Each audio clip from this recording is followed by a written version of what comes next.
Hi there! So today I'm very excited because I have the newly launched Amazfit Bip U Pro, the successor of the extremely popular Bip U. Now this Pro comes with all the right upgrades that you were actually waiting for, like built-in Alexa, so you can literally talk to your watch and control your Alexa devices.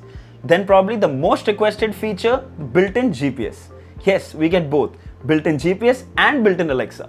So let's quickly unbox it, we'll check out the features, I'll share everything about it, the price, the availability. So without wasting a single second, let's simply jump into the unboxing. So here is the retail packaging of the Amazfit Bip U Pro. You can see the name right here, and this is a lovely green color. I'm actually loving it. Amazfit branding on the top. On the side, I'll list off some of the features: 9-day battery life, 5 ATM water resistant rating, sleep quality monitoring, PAI, which is personal activity intelligence. On the other side, you can see 1.43-inch large color display, built-in GPS and GLONASS, 60 plus sports modes, blood oxygen saturation measurement. Behind here are some manufacturing details. Alright, let's unbox it. So we have a pretty standard Amazfit unboxing experience now. So inside the box you have the watch itself, a user manual, and it's a pretty big one, and the Amazfit charging cable. This is a proprietary charging cable that you get with all of the Amazfit watches. So the first thing you got to know about this watch is that it feels and looks absolutely identical to the Amazfit Bip U. Physically, it's impossible to differentiate the two. Probably the only noticeable difference is the mic at the back for Alexa voice command. Rest, the display, the weight and the battery are exactly the same. The upgrade is mostly internal, and frankly I'm not complaining. The Bip U's design and feel was really good. It was not too big, it's not too small, and it's extremely light. And for the price, it was just perfect. I'll talk about the price of the Amazfit Bip U Pro towards the end of this video. Right now, we'll start with the build quality. So it has a square frame with a polycarbonate build. Now as you can see, I have a green color, and the best part is the frame is also color coordinated, including the button on the side. Looks really nice. The frame has a matte finish and feels premium. Towards the back are all the sensors, heart rate, SpO2 and charging terminals. There is also a mic towards the top left for Alexa voice commands. There you can see it. Then the straps are made of soft silicone material, nice, clean, breathable material. It has a buckle design and gets a really good grip on your wrist. The bands come with a hook mechanism, so they can be replaced with any 20mm third-party bands. Like right here, I've swapped my green bands with black. And doesn't this look amazing? Black display, black straps and the gorgeous green frame. I'm really liking this. What do you think? Write down in the comments and let me know if you really like this combo. Alright, let's talk about the display. So it has a 1.43-inch IPS LCD display with a resolution of 302 by 320 pixels. So it's more rectangular and not square, and you can see the Amazfit branding on the lower bezel. Even though it's an LCD, the color reproduction is pretty vivid. The text and graphs are crisp and sharp, and you won't have problem reading it. The display also gets bright enough, however you can adjust the brightness manually from the quick toggles. Always remember, lower the brightness, longer the battery life, so adjust it as per your need.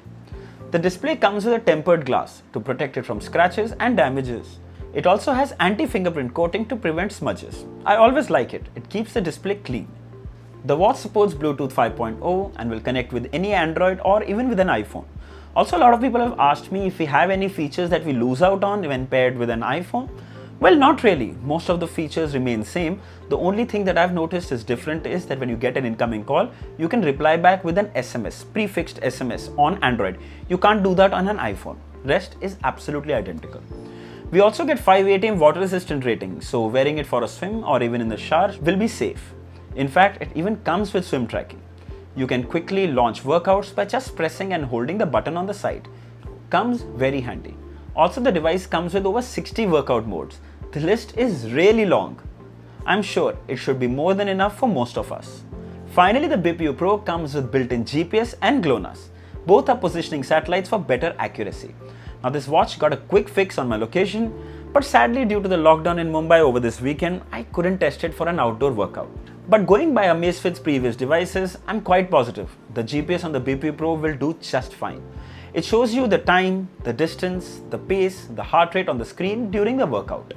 Once the workout is done, you can see a full detailed report in the companion Zepp app.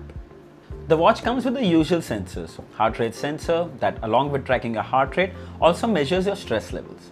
It also gives you sedentary reminders to stand up and walk once in a while if you're sitting for too long. Then sleep tracking is also on board and it measures your day naps longer than 20 minutes. Everyone's favorite SpO2 sensor also is here, tested briefly and it seemed to do a good job. But again, I've said this before, SpO2 on smartwatches are just for reference and not for medical purpose. Now everyone wants to know about the built-in Alexa on the Bip U Pro. The setup process will take about 5 minutes and it's pretty simple. In case you're having problem with setting that up, I've actually made a video about Alexa setup on the GTS 2 Mini. The process is exactly the same. I recommend you watch that video. It's fairly detailed. I'll also leave the link for that video in the description. Now to access Alexa, you simply swipe right and speak to the watch.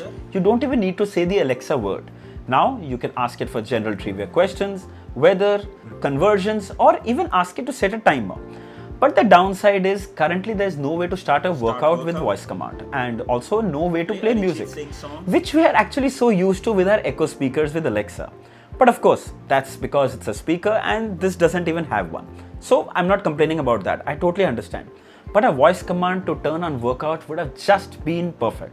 I'm hoping to see that with an update soon. Also, the Alexa on your wrist, you can control your smart home devices. Check this out. Turn off the light.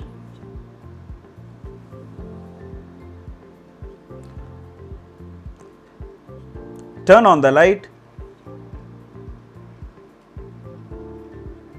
Wow, what more do you want? So yeah, having Alexa on the watch is a great idea and its benefits are only going to get better. Imagine me being able to turn on the AC or any Alexa smart device from anywhere just from my watch. It's phenomenal. Now for this Alexa to work on your watch, it needs to be paired and connected with your smartphone and that phone needs to have an active internet connection. So always remember that. Talking about the companion Zepp app, well, it's really well designed and extremely easy to use. Shows you all your workout details on the home page, including sleep tracking, heart rate and SpO2 levels. In the profile, it shows you the device along with the battery remaining. The best part is you can sync data from apps like Strava, Google Fit and Relive.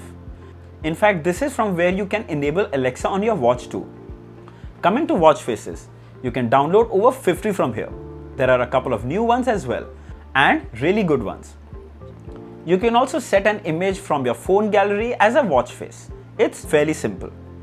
Choose the image and click sync. There you go.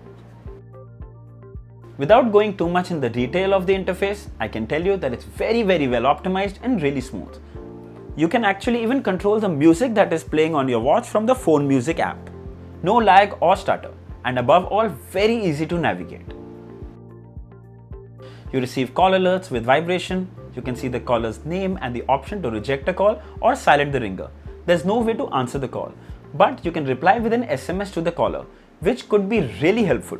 However, as mentioned before, this works only with Android phones. Also, you receive notifications where you can read the messages on the watch. Even the app icon is shown so you know from which app the notification is from. However, you cannot interact with it or reply. You can only dismiss it. You can choose from the Zepp app from which app you want notifications and from which app you don't. Pretty straightforward. Coming to the battery, so Amazfit claims 9 days, but an average user who uses GPS and notifications should get around 5 to 6 days easily. A proprietary charger is provided in the box that's magnetic and aligns with the charging terminals as you bring it closer, and it obviously starts charging. It takes around 2 hours to fully charge the watch from 0 to 100. Alright, final thoughts.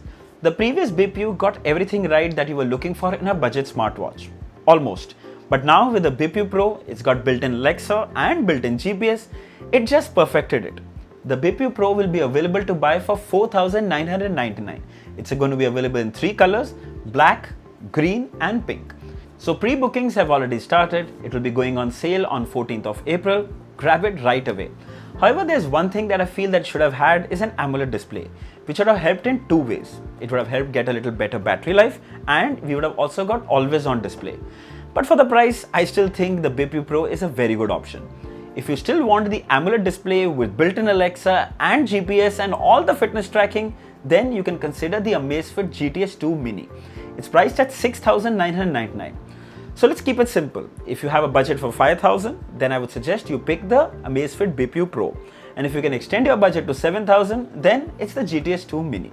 I'll leave the links for both the Bip U Pro and the Amazfit GTS 2 Mini in the description. If you'd like to buy one, you should definitely check it out. So I hope this video was helpful. If there are any questions, feedback or complaints, mention it down in the comments. All are welcome. Don't forget to like, share and subscribe. And above all, stay safe. Until next time, cheers.